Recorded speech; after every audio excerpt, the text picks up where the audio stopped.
Ассалаумағалейкум ағайын, сіздермен қоңыр шаққан каналы. Бүгін Алматыда бізде қар, 10 желтоқсан. Бүгінгі видеомыздың тақырыбы тауықтар жақсы туу үшін қандай жем, қандай витаминдер қысқы уақытта берілу керек. Міне жемдерге келетін болсақ, осы жемдер бітіп жатыр екен. Мына жерде бізде зерносмесь әртүрлі. Мына жерде өзіміздің алып жүрген обычный комбикорм, гранулированный. Негізі осы уақытқа дейін біз кормдарына росттың кормын қосып беретінбіз. Бройлерға арналған болсын. Бірақ негізі несушкаларға негізі өздерінің нелері болады, росттары. Біз бірақ бройлеріне араластырып беріп жүрдік. Аз-аздан, қатты көп емес. Өйткені сол рост, старт деген кормдарда көбінесе көп белок болады, тез өсуіне және көп витаминдер болады.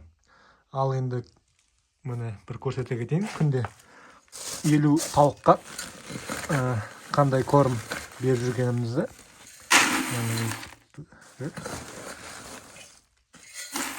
Кішкене зерносмесь бітейін деп жатыр екен. Жаңартып алып қою керек. Мына бізде гранулированный несушка корма.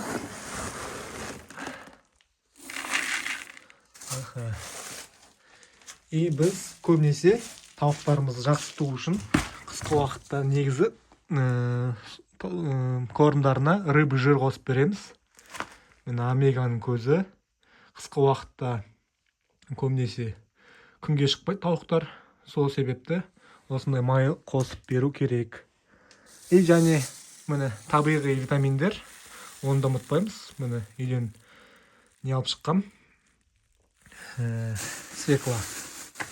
Свекланы да қосамыз. Көбінесе біз сол тауықтарымызға үйден шыққан осындай әртүрлі шөп шаламдарды қосамыз. Оларда көп витаминдер өте көп. Қысқы уақытта әсіресе өте жақсы. Астардың қорытылып кетуіне әртүрлі витаминдер. Ал если витамин қатты жетіспей жатса, суларына кәдімгі витамин С қоссаңыздар болады. Кәдімгі аптекадан алынатын аскорбиновая кислота деген. Міне үйден шыққан нанды бірақ біз қатты көп бермеуге тырысып жүрміз соңғы кездері. Міне тауықтарыңыз қатты семіріп кетсе, тоже тумай қойы мүмкін. Сондықтан, бірақ қысқы кездерде қатты нетпейді. Нан жазғы кездерде қатты семіріп кетсе, тумай қалады. Қысқы кездерде дала суық болғандықтан, қора по-любому кішкене жазғы кездерден қарағанда суығырақ болады ғой. Энергиялар көбірек кетеді. Сондықтан кішкене қысқы уақытта тамақтары кішкене майлы, энергиясы көп болатындай болған дұрыс негізі. И және біз көбінесе мынандай араластырып өзіміз жасап қойғанбыз. Бұл жерде несушка деген қоспа және люцернаны езіп қосып қойғанбыз. Бұл да өте пайдалы. Міне осыны да қосамыз. И және қатты сулы болып кетіп жатса, үйден шыққан отходтарымыз, мына нені қосамыз? Дробленный жүгерінің қоспасын. Және мынадан да қосамыз. Бұның атын білмеймін. Бірақ өте пайдалы деп. Біз қазір қатты көп қоспаймыз, ана ракушкаларды. Ракушкалар арасында қосып жүрміз.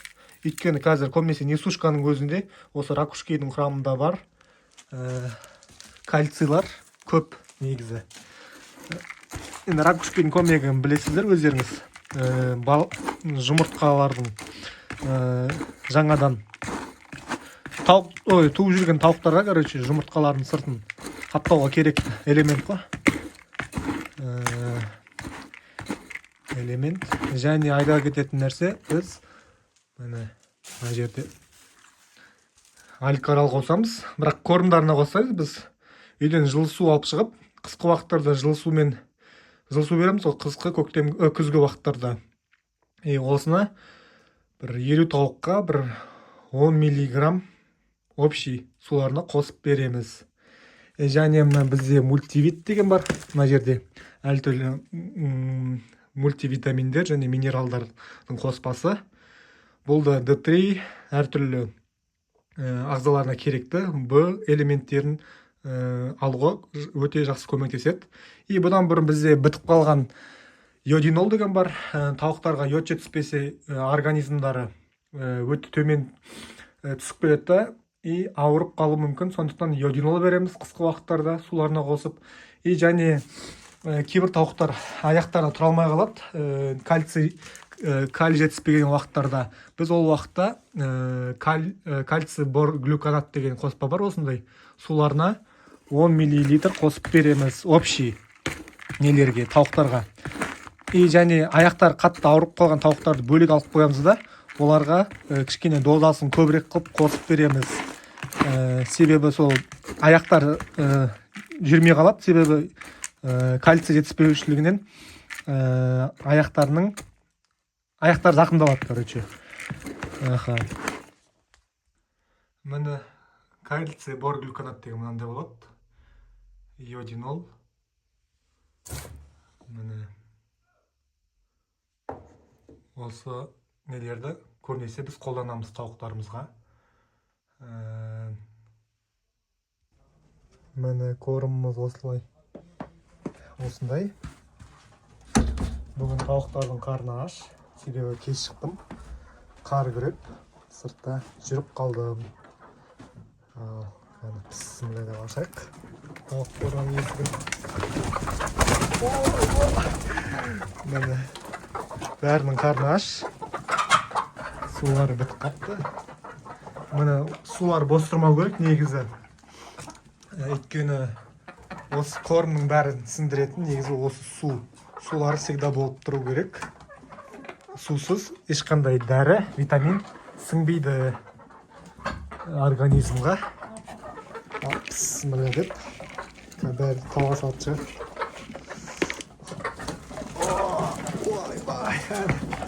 Бәрі тауға салып.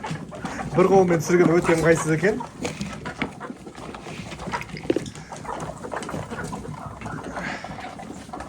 Қазір мына жерде екінші несі бар. Корм қалады.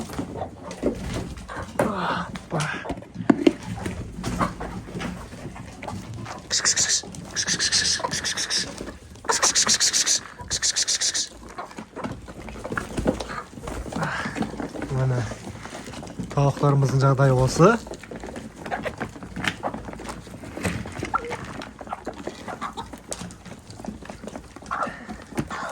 Қысқы тауық қорамыз міне осы. Опилкасын жаңарту керек. Әлі кішкене 1-2 апта тұрады опилка. Қысқы уақыттарда осы тауық қораның ең басты элементтердің бірі осы опилка. Опилкасы жаңартып тұру керек всегда. Енді тауықтар жұмыртқалапты аз-аздан. Кешке дейін әлі туады тауықтарымыз. Қысқы уақыттарда көбінесе жарық аз болуы мүмкін. Жұмыртқаның асту себептерінің бірі.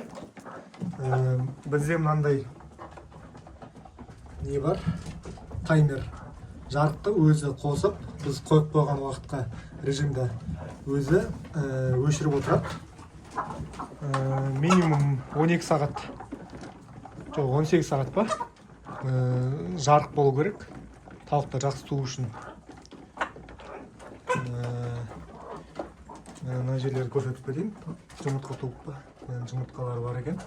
Кеше ғана жинағанбыз жұмыртқаларды. Енді бүгін жаңадан туып бастап жатыр.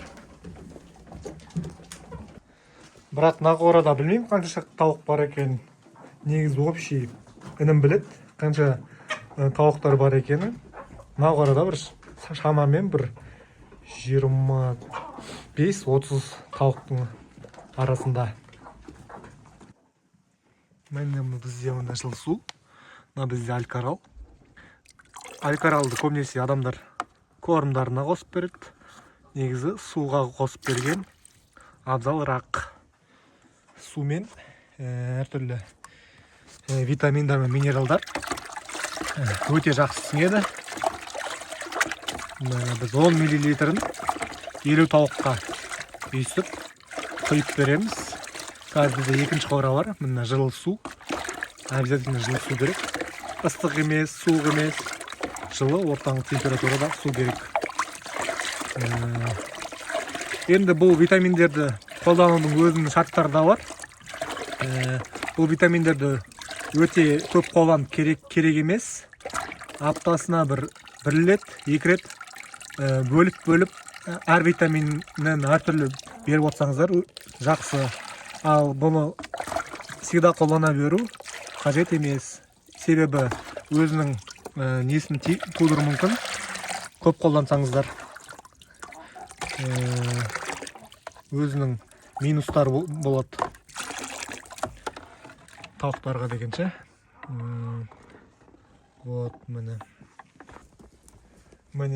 бізде екінші тауық қора кішкентай. Мына тауықтар бірінші рет қар көріп тұр осы жылы.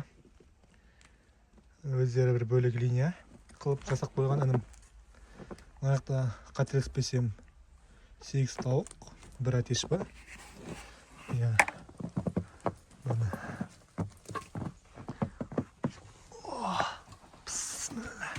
Әтеш адамнан қорқа ма білмеймін. Арасында адамға шабатын әдеті бар. Бастап кеткеніз.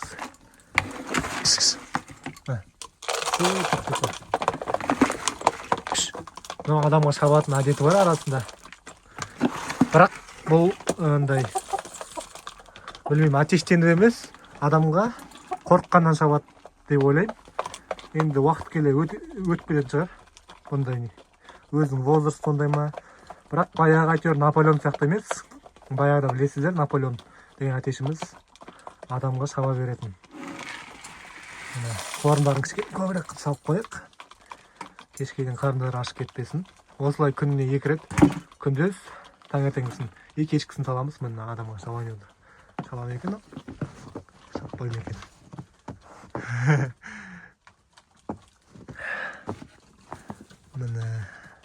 Ал енді ағайын, осымен қысқадан нұсқа видеомыз аяқталды. Сау саламатта кездесейік.